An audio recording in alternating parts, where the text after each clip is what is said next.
अब तक ये हमारे दर्शक जान चुके हैं कि देश हित में नागरिकों की सुरक्षा के लिए कल मॉक ड्रिल होना है, लेकिन ये सवाल जरूर लोगों के मन में है कि सायरन बजाकर मॉक ड्रिल करने जा रहे हैं, देश में सबको अलर्ट किया जा रहा है, तो क्या इस बार पाकिस्तान के खिलाफ ऐसा कोई कदम उठाने का मन प्रधानमंत्री बना चुके हैं जिसके बारे में सोचा तक नहीं गया है?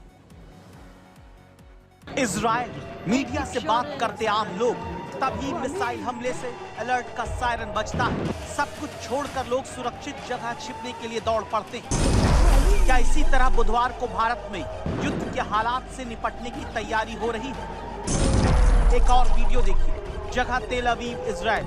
यहाँ भी मिसाइल या रॉकेट हमले से ठीक पहले नागरिकों को अलर्ट करता सायरन बजता है। लोग बंकर, बेसमेंट, टनल या सबवे की तरफ बचने के लिए भागते हैं। क्या इसी तरह अब कुछ घंटे बाद भारत में युद्ध की स्थिति में हर हमले से बचने की ड्रिल होने जा रही है, जिसका ट्रेलर मंगलवार को दिन में देश के कई शहरों में दिखा है।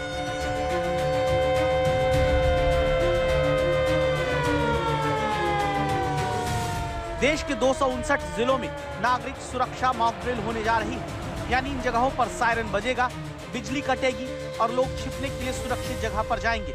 सिविल डिफेंस एक्ट 1968 के सेक्शन 19 के तहत केंद्र सरकार ने भारत पाकिस्तान तनाव के बीच इस मॉक ड्रिल का आदेश दिया है। ड्रिल की शुरुआत एयर रेड सायरन से होगी, जो नकली हवाई हमले की चेतावनी देगा।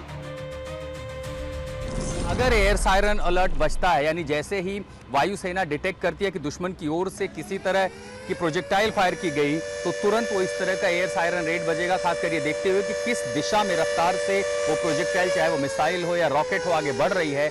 जैसे ही आप इन चौराहों पर इस तरह की आवाज़ सुनेंगे, जो इस समय आप सुन पा रहे हैं, तो सबसे पहले कहाँ भागें? ऐसी खुली दुकानों के नीचे, अगर आप किसी छोटे शहर में, बड़े शहर में हैं, तो ऐसी जगहों पर ना खड़े हों, क्योंकि यहाँ पर डैमेज होगा, ये खुला इलाका हो सकता है, तो ऐसे में नुकसान हो सकता है। और ऐसे में कोशिश हो कि जितना अंदर हो सके चले जाएं, जितनी दूरी पर, यानी मिसाइल अगर बाहर गिरती है तो उसके जो शार्पनेस होंगे वो आपको नुकसान ना पहुंचा सके। पलटवार अगर वहां से होता है तो कैसे शहरी लोग खुद को बचाएंगे, उसको लेकर सिविल डिफेंस लखनऊ तैयारियां कर रहा है। और आप अगर ग्राउंड जीरो से तस्वीर देखें तो यहाँ पर साइरन्स बजे हैं, और साइरन्स बजने के बाद कैसे निवासी खुद को लेट कर जगह और आंखों देख, किस तरह जो पोजीशन ली गई है, कुछ यही पोजीशन, यही वो मानक हैं जो लेने पड़ेंगे और फिर खुद को वो बचा पाएंगे। यानी कि एरियल स्ट्राइक अगर सामने से होती है, आपने तमाम वीडियोस में यूक्रेन में देखा होगा कैसे बंकर्स बने थे।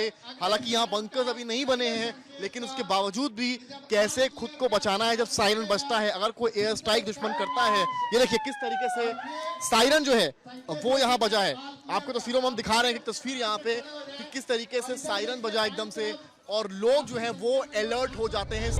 खबरदार करता सवाल अब ये आता है, क्या युद्ध के सायरन के बाद बचने की तैयारी वाली ड्रिल का मतलब कुछ बड़ा होने जा रहा है? सवाल की वजह को समझना है तो ध्यान से कुछ बातों पर गौर करिएगा। पहली बात, 3 मई 1999 से 26 जुलाई 1999 के बीच भारत पाकिस्तान में करगिल युद्ध हुआ। 3 महीने करीब भारत पाकिस्तान में सीधी लड़ाई हुई, लेकिन ध्यान दीजिए, तब भी कभी भारत के किसी शहर में सिविल डिफेंस मॉक ड्रिल नहीं कराई गई।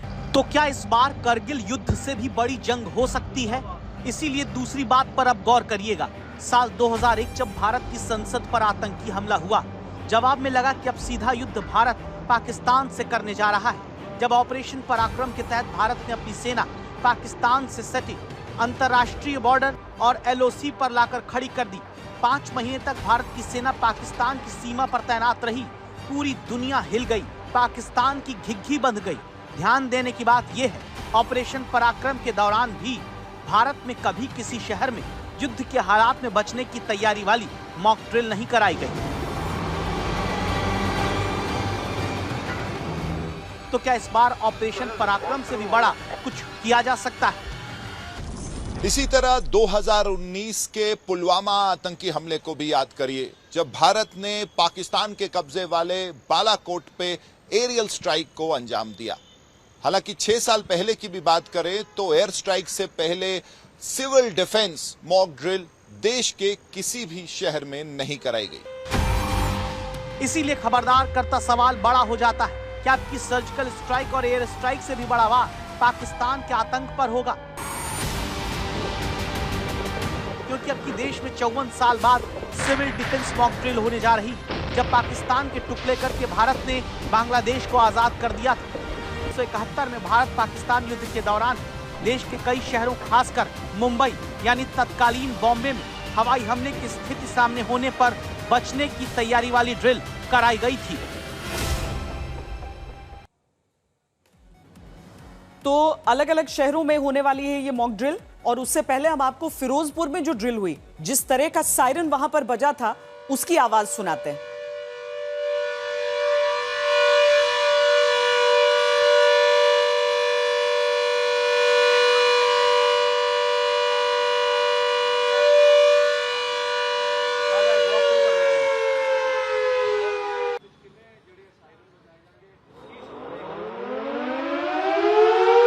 तरीके से जब सायरन बजता है, और ये देखिए केवल आम नागरिकों की तैयारी के लिए नहीं है, बल्कि यहाँ पर जो प्रशासनिक अधिकारी होंगे, जो सिविल डिफेंस के कर्मचारी होंगे, उन सबको इस सायरन को सुनने के बाद किस तरीके से हरकत में आना है और क्या करना है, उन सारी चीजों की ट्रेनिंग दी जाएगी।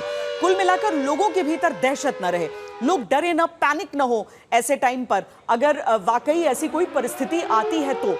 लेकिन सायरन कुछ इसी तरह का होगा। अलग अलग देशों में मैंने भी इसे फर्स्ट हैंड देखा है। जब युद्ध की परिस्थितियां रहती हैं और किसी तरह से एयर स्ट्राइक की गुंजाइश रहती है, उस समय एक सायरन बजाकर लोगों को एक सार्वजनिक तौर पर एक सूचना दी जाती है। एक तो देश के अलग अलग हिस्से जो कि सरहद से दूर हैं, जहां पर ये हालांकि फिरोजपुर तो पंजाब का हिस्सा है, ये सरहदी जिले हैं जहां पर इस तरह की तैयारी बहुत ज़रूरी भी हो जाती है। लेकिन जम्मू कश्मीर में भी तैयारियां चल रही हैं। श्रीनगर में हमने देखा कि कैसे डल झील पर सिक्योरिटी ड्रिल्स होती रहीं। शिवानी मेरी सहयोगी इस समय बारामूला में है। बारामूला लाइन ऑफ कंट्रोल से लगता हुआ इलाका, वहां पर भी बहुत तैयारियां हो रही हैं। और कुल मिलाकर शिवानी, हम ये कह सकते हैं कि भारत में जिस तरह की तैयारी हो रही है, वो पाकिस्तान के किसी भी षड्यंत्र को नाकाम करने के लिए काफी है। श्वेता, देखिए, आज मैं कई उन गांवों में गई जो बिल्कुल लाइन ऑफ कंट्रोल के नज़दीक हैं, और वहां पर भी जो गांव वाले हैं उनको जागरूक बनाया जा रहा है। हालांकि वो पिछले 12 दिन से देख रहे हैं कि किस तरह से सीज फायर वायलेट हो रहा है, फायरिंग की आवाज़ें आती हैं और वो दहशत में हैं, लेकिन वो मजबूती से खड़े हुए हैं भारत सरकार के हर फैसले के साथ। वो चाहते हैं कि ये जो बार बार सीज फायर वायलेट होता है, ये आतंक का जो खेल होता है, उसका पक्का खात्मा हो जाना चाहिए। और यही वजह है कि अब वो भी तैयार हैं किसी भी एक्शन के लिए, श्वेता। और जो 2021 से पहले बड़े फायर आते थे, जो आटीगंज की शेलिंग होती थी, उन इलाकों में जो पुराने बंकर्स थे उनको रीएक्टिवेट कर दिया गया है इन पूरे गांव के इलाकों में, और लोग तैयार हैं। ये जो सायरन हम बजते हुए देख रहे हैं, उस तरह के सायरन यहाँ पर भी इंस्टॉल किए गए हैं, बताया जा रहा है। कल की ड्रिल के लिए तैयारी यहाँ भी की जा रही है, और गांव वालों को खास तौर पर इस बात के लिए जागरूक बनाया जा रहा है कि अगर भारत को कोई कदम उठाना पड़ता है, रिटेलिएटरी होगा ये कदम, और अगर कोई बड़ा एक्शन होता है तो पैनिक ना हो, और कैसे अपने आप को भी सुरक्षित रखें और जो भी आसपास के लोग हैं उनको भी इन बंकरों में सुरक्षित रखा जाए। तो ये सेफ्टी बंकर्स अब रीओपन हो गए हैं। श्वेता, बहुत शुक्रिया शिवानी इस जानकारी के लिए। बहुत से लोगों को याद नहीं होगा कि 1971 में जब पाकिस्तान से युद्ध हुआ तो सिविल डिफेंस मॉक ड्रिल में क्या हुआ था। एक पूरी पीढ़ी है जो उस समय पैदा ही नहीं हुई थी।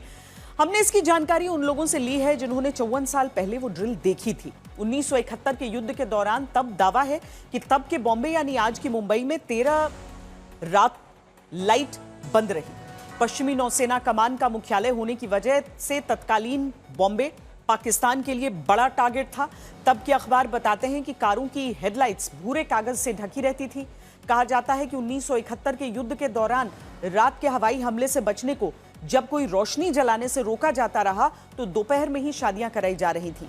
अब 54 साल बाद फिर दोबारा मॉक ड्रिल के पीछे की वजह क्या है? ये क्या एक बड़ी रणनीति है?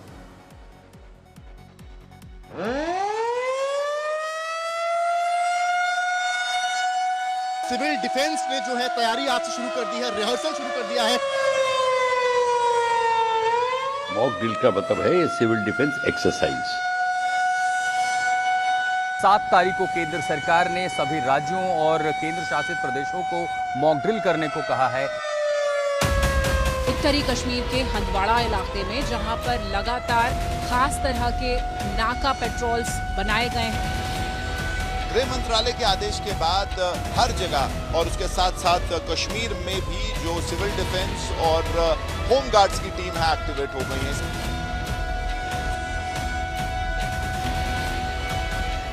पिछले 7 साल से हमने भरपूर तैयारी की है। भारत और नेपाल की सीमा पर, और यहाँ पर भी जो है जबरदस्त सुरक्षा व्यवस्था जो है वो बढ़ा दी गई है। कुछ ही घंटे में देश की 259 जगहों पर जंग का सायरन बजेगा और फिर शुरू होगी वो ड्रिल जिसमें भारत के ज्यादातर नागरिक पहली बार हिस्सा लेंगे, क्योंकि 1971 के बाद भारत में इस तरह की ड्रिल होने जा रही है, जिनमें पाकिस्तान से बॉर्डर साझा करने वाले जम्मू कश्मीर, राजस्थान, गुजरात, पंजाब के कई संवेदनशील इलाके शामिल हैं। देश के वो शहर और इलाके शामिल हैं जहां जरूरी बड़े रक्षा संस्थान, पावर ग्रिड, बंदरगाह, रिफाइनरी और जरूरी फैक्ट्रियां हैं। तटीय जिले हैं जहां से दुश्मन के जहाज हमले कर सकते हैं और घनी आबादी वाले शहर हैं जहां हमले से ज्यादा नुकसान हो सकता है। वहां भी मॉक ड्रिल होने जा रही है। सिविल डिफेंस ने जो है तैयारी आज से शुरू कर दी है, रिहर्सल शुरू कर दिया है। आप अगर साइरन्स की आवाज सुनेंगे तो आपको दिखाई पड़ेगा कि किस तरीके के साइरन्स जो है वो यहाँ पर इस वक्त किस तरह के साइरन्स, किस तरह से आप लोग साइरन से अलर्ट कर रहे हैं लोगों को? अलर्ट कर रहे हैं। एक मॉक ड्रिल हो रही है कि हवाई हमला होगा तो क्या करना है, फिर बचाव के समय किस तरह का बजेगा तो उस पर क्या करना है। साइरन मतलब बताएगा कि एयर स्ट्राइक हुई है तो हाँ। एक बार जरा दिखाएंगे। अभी मैंने फिर दिखाया, फिर अभी ये चलिए फिर से दिखा दो एक बार। ये धीमी तेज आवाज में बज रहा है। जैसे जैसे आवाज बढ़ेगी वैसे वैसे मतलब मिसाइल करीब आ रही है। अब ये हुआ कि जो है हवाई हमला होने वाला है, ये धीमा तेज हो रहा है और अब उसके बाद क्लियर का कि हवाई हमला अब कट गया और अब रेस्क्यू का काम करें। आवाज कम हुई तो टल गया। भारत के नक्शे पर अगर आप देखें तो 35 राज्य और केंद्र शासित प्रदेश के 259 जिलों और जगहों को मॉक ड्रिल के लिए चुना गया है। दूसरी बड़ी बात है कि देश की 13 अति संवेदनशील जगहें हैं जहां मॉक ड्रिल होने जा रही है, जिनमें कुछ बहुत अहम कैंट इलाके हैं और वो जगहें भी हैं जहां न्यूक्लियर ठिकाना है। 201 ऐसे जिले और जगहें हैं जो आर्थिक या फिर रक्षा संस्थान होने की वजह से निशाने पर हो सकती हैं। इसलिए यहाँ भी जंग के हालात में नागरिकों की सुरक्षा से जुड़ी मॉक ड्रिल होने जा रही है।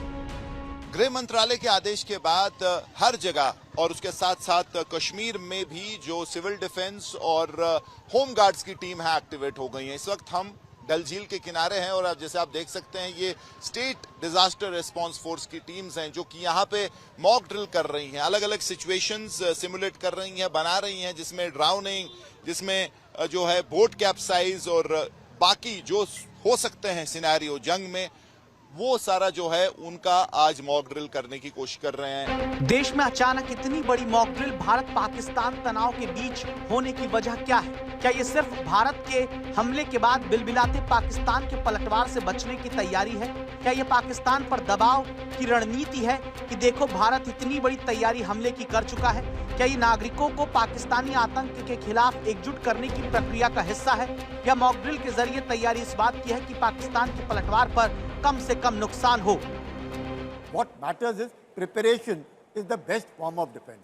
जब आप घबराएंगे नहीं, कतराएंगे नहीं, आप देखिएगा अब मेट्रोज हैं, अंडरग्राउंड मेट्रोज हैं, वहाँ पर आप जाकर शरण ले सकते हैं। बेसिकली यूक्रेन में भी वहीं पर लोग शरण ले रहे थे, यूक्रेन में भी। और अपने फ्लाईओवर्स हैं, फ्लाईओवर्स के नीचे आप देखते हैं कितनी जगह बनी है, वहाँ पे जाके आप शरण लग सकते हैं। जब सायरन बजते हैं, आप रास्ते के ऊपर हैं, आप गाड़ियाँ साइड में लगाते हैं, अब वहाँ पे जाके शरण।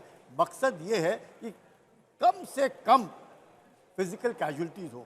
अगर एक पेनिट्रेट कर जाता है जहाज या अटैक की संभावना है तो हम अपने लोगों को पैसिव एयर डिफेंस में कैसे ट्रेन करें, इसको पीएडी बोलते हैं। तो इसके 3 फेजेस होते हैं। प्री अटैक फेज होता है, फिर अटैक फेज होता है और थर्ड है पोस्ट अटैक फेज। इन सायरन से आप पहचानते हैं। और एयरफोर्स जो एयरफोर्स फॉर्मेशंस हैं वो इसको सिविल डिफेंस को देती हैं, वहाँ से होमगार्ड्स भी इसमें काम आते हैं, मेडिकल जो हॉस्पिटल्स वगैरह हैं वो लोग भी इसमें काम में आते हैं। सब मिलाजुल के इस पूरे जो तंत्र है, अगर हम उसको एक्टिवेट नहीं करेंगे, उसको एक बार देखेंगे नहीं, तो जो जो चीज़ें मिसिंग हैं या गैप्स हैं उनको हम फुलफिल नहीं कर पाएंगे। इसलिए ये एक्सरसाइज मेरे ख्याल से एक और काम करती है जो इन सबसे ऊपर है, साइकोलॉजिकली कंट्री को प्रिपेयर करती है कि आप यूनिफाइड हैं, आप प्रोटेक्टेड हैं और अपने को भी प्रोटेक्ट कर सकते हैं। जो नागरिक हैं उनमें एक जागरूकता आ गई है, उनका भी इस देश के प्रति एक रोल है। क्या रोल है? ये तो है अपने को बचाना, दूसरों को बचाना, लेकिन साथ ही साथ उनको ये भी करना है कि ये जो स्लीपर सेल्स हैं, ये देखिए ये एक्टिव हैं और ये कुछ चाहेंगे। आपने पूछा क्या पाकिस्तान कन्वेंशनल करना चाहेगा? हो सकता है कि ये फिर से कुछ अंदर ही हमारे बीच में कुछ करने की चेष्टा करेगा। तो उसके लिए जो आम जनता है वो भारत सरकार के आईज और ईयर्स हैं। कहने का मतलब है उनको कुछ भी सस्पिशियस एक्टिविटी दिखती है उसके बारे में तुरंत रिपोर्ट करनी चाहिए।